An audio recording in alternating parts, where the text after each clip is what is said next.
Greetings. For the last few days, I have been feeling agitated. And so I'm going to speak to some aspects of my journey over the last few years that I haven't necessarily addressed yet in this series. And I think I will be moving into addressing some of those less comfortable aspects of any spiritual journey in the future. But I think, like many of us, out of a desire to always be positive and uplifting and supportive of others and to not bring any harshness, I've sort of skirted around some things. So today I'm going to address the agitation of awakening. And I think if you hear about or read about or learn about spiritual awakening experiences that human beings have had throughout time, many will speak to some phenomenon that they experienced during that process that were really uncomfortable. So one of the things that happens is that as you start to become aware of potentials,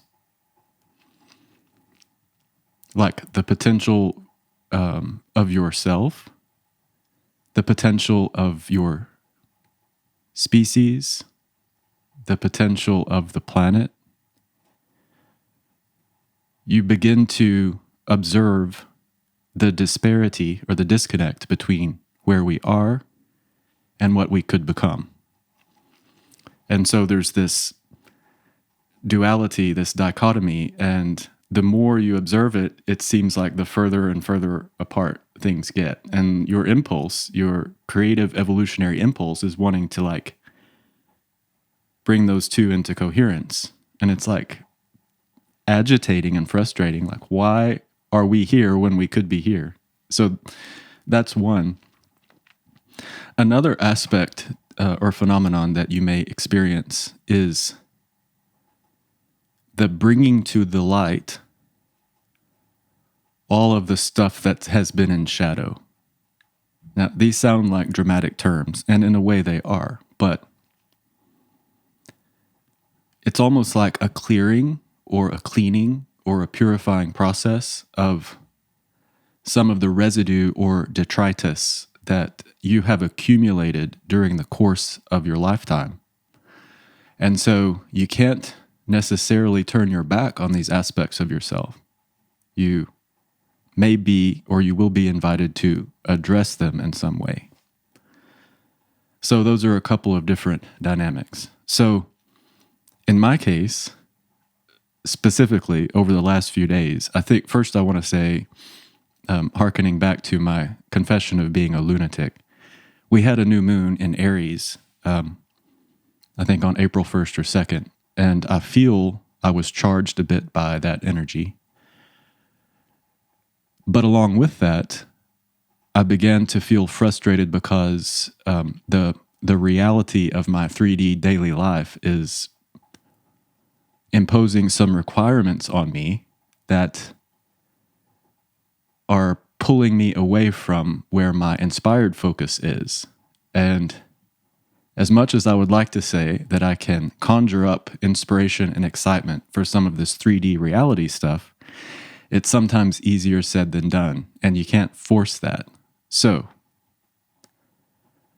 what's the takeaway from this exposition? I think, because I do always want to make sure I'm ending on a forward-thinking, positive thought if I'm going to share something like this.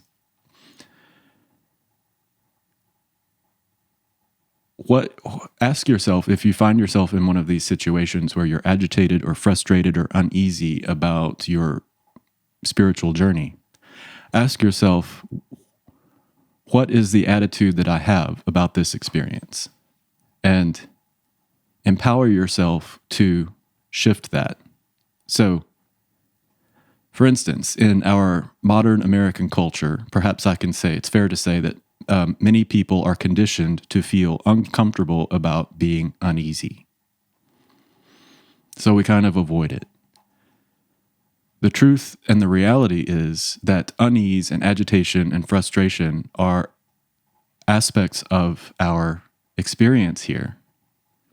And on a very deep level, they represent that creative fuel, that desire impulse to move things forward. And so if you can realize that in the moment and realize, this is perfect, this is what I'm meant to be feeling, this is meant to inspire momentum and growth, then you can begin first to kind of trust it. You can get more comfortable with it. Can you even move into a space of using it as your creative muse? Can you fall in love with your agitation? Can you give it a new name, like aspiration? Those are big challenges, but they're fun to think about. I can feel myself getting all excited about it. Like, instead of me getting harsh with myself, and some people have used the word sabotage. My friend and colleague, Terry Malik, if she hears this, she's been expressing it through that term of sabotage, because that helps a lot of people kind of see what they're doing to themselves or to us with their attitude. Can you be gentle and easy, accept your agitation, and then allow your attitude about it to shift? Because I believe that will be a productive move on your part.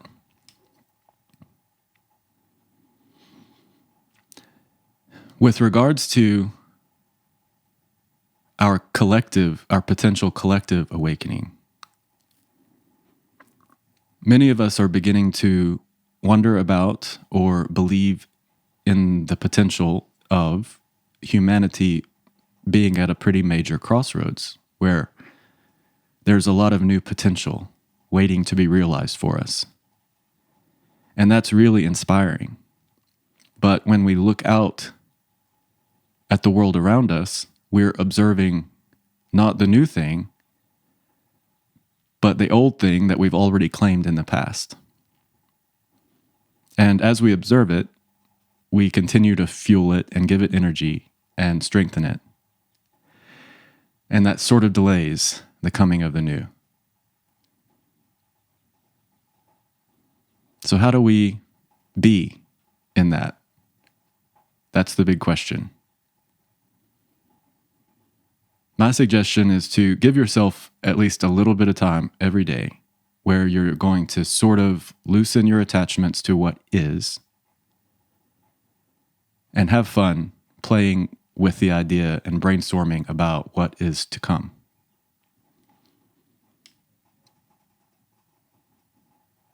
Energy follows thought. Manifestation follows our focus. So the more of us who can do this, like not deny where we are, that's not what I'm saying, but loosen your attachments to it and begin to be more grounded in what's on the forward edge, what our intuition and our evolutionary impulse is telling us is coming, and celebrate that idea. The more of us who focus that way and celebrate the idea of what's coming, the sooner it'll get here. And if you're frustrated and agitated, please share that with me so that we can collectively own that energy. I'm not trying to embrace it necessarily, but I don't want to deny it. And it sometimes feels good to know that you're not the only one in it, so that we can soothe ourselves into a better relationship with it together. All right, the 3D reality is calling to me, so I have to bring this short contemplation to a close. Thank you for joining me for this frustrating and agitating episode of the LightCast, I think episode number 36. I'm Jared Treadway, and even in my agitation, I'm sending you love and light until we meet next time. Thank you.